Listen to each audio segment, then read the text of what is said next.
The prestigious Netaji Subhas Vidya Niketan concluded its historic Platinum Jubilee 75-year celebrations with a grand closing ceremony at the Ravindra Bhavan in Agartala. The event marked a milestone for one of Tripura's most iconic educational institutions, bringing together alumni, students and top state leadership.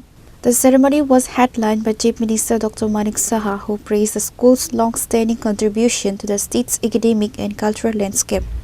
Other prominent guests included Rajiv Bhattacharjee, BJP State President and Member of Parliament, Dr. Dilip Das, former MLA and distinguished guests, school authorities and members of the Platinum Jubilee Organizing Committee. BDS এর seat একটা ছিল, সেখানে আজকে government dental college হয়েছে, 63টা আসন সংখ্যা সেখানে হয়েছে। বিএসসি নার্সিং এর সিট গভর্নমেন্টের একটা ছিল, আর এখন সেখানে প্রায় 50টা সিটের সরকারি পর্যায়ে বিএসসি নার্সিং কলেজ এখানে হয়েছে। এবং এএনএম জিএনএম গভর্নমেন্ট এবং আমাদের প্রাইভেট মিলে প্রচুর এখন জিএনএম এনএম পড়ার সুযোগ রয়েছে।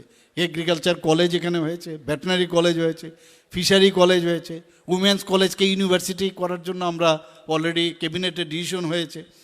এনআইটি যেটা আছে আপনারা সবাই জানেন, ত্রিপুরাতে এনআইটি হয়েছে। আগামী দিন হয়তো এখানে আরও বড় ধরনের ইনস্টিটিউটও আসতে পারে এবং তার জন্য চেষ্টা আমরা চালাচ্ছি। ত্রিপুরার যে টিআইটি আছে, ত্রিপুরা ইনস্টিটিউট অফ টেকনোলজি, সেটাকে এখানে ড্রোন সেন্টার আমরা অলরেডি সেখানে করেছি এবং টিআইটিকে যাতে ইউনিভার্সিটি করা যায় তারও প্রচেষ্টা কিন্তু আমরা এই ক্যাবিনেটে সেটা ডিসিশন নিয়েছি।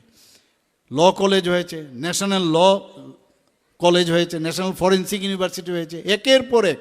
এখন বাইরে একবার ভাবুন আপনারা যে এখান থেকে যখন আমরা আগে বেরোতাম, সেই কলকাতায় যাও, কলকাতা থেকে আবার হাওড়া স্টেশন বা সেই আপনার স্টেশনে দাঁড়িয়ে আপনার শিয়ালদার থেকে যেতে হবে, মা বাবাদের চিন্তা, টাকা পাঠাও। এখন ত্রিপুরাতে বসে ছেলে মেয়েদের পড়াশোনার এত সুযোগ হচ্ছে, একদিকে হেলথের হাব, একদিকে আজকে পড়াশোনার হাব, সব মিলিয়ে আমরা যেভাবে কাজ করছি, যে কারণে আজকে ত্রিপুরা আজকে ফ্রন্ট রানার স্টেট হিসাবে কিন্তু ঘোষণা করা হয়েছে নীতি আয়োগের মাধ্যমে।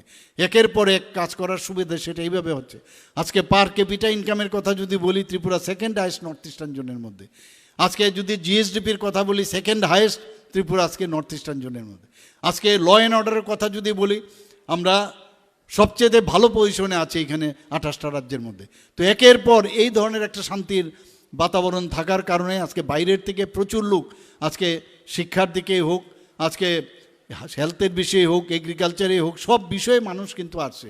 একটা নতুন ত্রিপুরা, যেটা আমার পূর্ববর্তী বক্তা ডক্টর দাস যেটা বলেছেন, যে আমরা আমরা চাই যে ত্রিপুরা একটা নতুন ত্রিপুরা যেন আমরা করতে পারি। এখানে আজকের এই প্লাটিনাম জুবলি, সত্যি এটা কিন্তু আজকের আমি বলবো যে এটা কিন্তু মানে এটা অত্যন্ত গর্বের দিন আজকে, এবং এটা একটা মাইল ফলক এই স্কুলের জন্য। এখানে পুরনো যারা আছেন তাদেরকে সম্মান দেওয়া, তাদেরকে স্মরণ করা, তাদেরকে মাঝে মাঝে তাদের ফ্যামিলির সাথে খবরাখবর রাখা, এবং এই স্কুলকে আরও যে এখানে যে কমিটি আছে, সেই কমিটির যারা যারা আছেন, আমি ওনাদেরকে বলবো যে আপনাদের অনেক সময় স্কুল নিয়ে যে অনেক সময় কথাবার্তা বলেন, সেগুলো আমার কাছে কথা আপনারা আসেন অবশ্য, তো সেইগুলো কিভাবে পূরণ করা যায় নিশ্চয়ই সেগুলো আমরা দেখব। সরকারের তরফ থেকে আপনাদের উপর পুরো সাপোর্ট থাকবে। Reporter paper now from Agartala, চিনি খরা।